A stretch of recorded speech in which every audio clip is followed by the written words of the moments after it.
Hello and welcome to a new series of On My Bookshelf, and for the first episode in this series we're going to be taking a look at The Photography of Game of Thrones by Helen Sloan.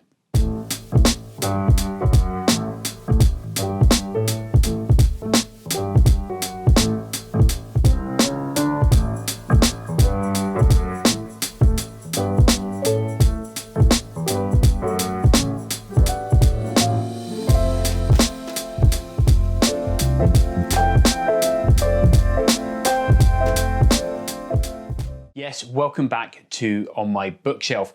Really good to be back. It's been several months since I last did an episode of On My Bookshelf, but I am pleased to say I've got several new books on my bookshelf and I'll be bringing you those episodes over the next few weeks and months. But this episode is all about The Photography of Game of Thrones by Helen Sloan. But before I tell you a little bit more about the book, let me tell you about my connection with Game of Thrones and this book. Right, let me be upfront with you. I am a massive Game of Thrones fan. I've got all 8 seasons on Blu-ray and I've watched every episode at least once. Some of the episodes I've watched many times before. I've watched all the DVD extras as well, and I've listened to all the audiobooks, including the ones on the history of Westeros. So it's about 360 hours of audio content. Now, in case you're wondering where on earth I found the time to listen to 360 hours of audio content, as a landscape photographer, I spend quite a bit of time in the car. So rather than listen to the radio, I like to put on a good audiobook. So if you want to pick up any of those audiobooks or you want to pick up this book, there's some Amazon links in the video description below. So as well as being a Game of Thrones fan, I'm also a fan of Helen Sloan's photography. Now, I first discovered the work of Helen at the photography show in Birmingham. Now, Helen is a UK Nikon ambassador and she was doing a talk on the Nikon stage. She was talking all about how she got into becoming the photographer of Game of Thrones and sharing some of the images that she captured. And I found the whole thing absolutely fascinating. So much so that as when she did the talk again the following year, I watched it all over again. But this time at the Q&A session, I asked, Helen, is there any chance that all these photographs are going to be made into a book? And she says, well, that's something she'd like to do, but maybe I should drop a tweet to HBO. And that's exactly what I did. I may have sent HBO 1 or 2 tweets on the subject. So you can imagine my surprise that when Helen finally announced that the book was coming, I was absolutely delighted and there was no way I was not going to buy it. Right, let's take a look at the book. It's absolutely massive. It's really big. It's over 400 pages big and it's absolutely packed full of content. In fact, it's so big, it doesn't actually fit in my bookshelf. I'm going to have to find a very special home for it. As soon as you open the book and you see the first few photographs, you just know the book is going to be packed full of amazing pictures. It then moves on to a rather heartfelt foreword from show producers David and Dan. The book then moves on to an introduction by Helen herself. And in this section, Helen talks a little bit about her history and how she eventually got herself into the role of stills photographer of Game of Thrones. And it's a really interesting read and she talks very eloquently about her role. And I really like the way she talks about her job was to document the ballet of filmmaking. Moving on to the main content of the book, and they split it up into a number of different sections, and rather cleverly they've used the 7 different aspects of the Westerosi faith to create those sections. So you've got sections on father, mother, crone, the warrior, etc. But let's start things off and have a look at father. Father, like all the other sections in the book, starts off with a photograph and a page of text. And in that text there's lots of discussion around plot, characters, even stories from Helen herself and how they represent the particular aspect of the faith being discussed. The first photograph I want to talk to you about is this one here of King Joffrey. And what I find fascinating about this picture is it allows you to see what he's wearing, his costume, in quite a bit of detail. Now, when you're watching the show, there's a lot of action going on, a lot of dialogue. There's not really an opportunity to really have a look at his costume.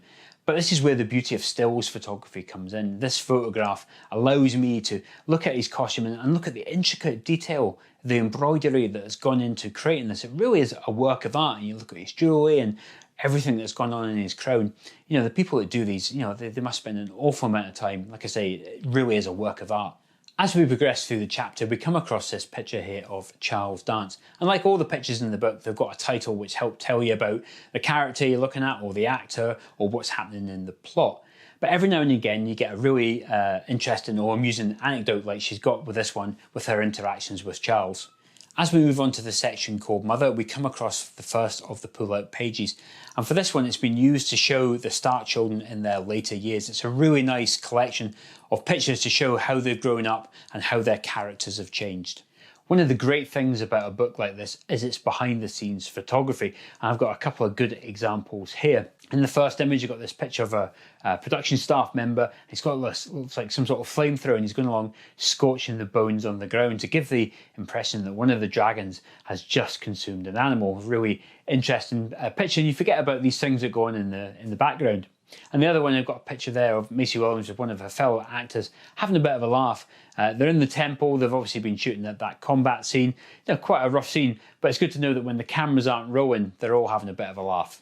Moving on, we've got one of these epic action shots featuring a rather large explosion. And I want to look at this image, I guess, with my photography hat on. It just shows you the kind of skill and craft that Helen has with a camera to be able to capture this. She's got to not only capture the scene, but she's also got to know what's happening in the script, so she can anticipate when this is going to happen, where it's going to happen, how she's going to position herself, but also to set up the camera. I mean, you can't get the exposure wrong. You know, there's no chance that if she doesn't capture this image, she can go to the director and say, oh, can you do another shoot, please? Because those explosions are probably really expensive. So she's absolutely got to nail it first time, and it just shows you what skill and craft she's got with a camera to be able to capture an image like this. I'm going to take a look at one last picture, and this one is of Hodor holding the door. A very emotional scene. If you've seen the TV series, you know that Hodor comes to a rather unfortunate end. He's a very much loved character, which is quite odd really, because he only ever said one thing, but he did say it in a variety of different ways. But yeah, definitely I think Hodor was a fan favourite, and Helen has captured a really emotional image here as Hodor is holding the door back so his friends could escape, but a really nice picture. So, Game of Thrones by Helen Sloan, is it any good? Well, yes, of course it is. I could have spoke at great length about this book. I was making notes of images that I wanted to talk about, stories that I wanted to talk about. I could have gone on for hours, but you know, that would have spoilt the surprise. There's a great deal of joy to be had when reading a book like this and seeing pictures for the first time and reading stories or anecdotes for the first time. So I didn't want to spoil the surprise. But obviously I've read this book with my Game of Thrones hat on, which makes me, I guess, a little bit biased. But if you are a Game of Thrones fan, this book, you're going to love this book. It's packed full of cracking images, both of the actors or as the characters, behind the scenes stuff. It's absolute joy to read, and it's a really nice way to round off all of those 8 seasons. If you're a photographer and a Game of Thrones fan, you're also going to love it, because you can really look at these pictures with your photography eye and appreciate the craft and skill that Helen has had to capture these images. Now, if you're not a Game of Thrones fan, will you still enjoy this book? I'd probably say yes, but it's kind of hard for me to say, because I've got my Game of Thrones fan hat on there.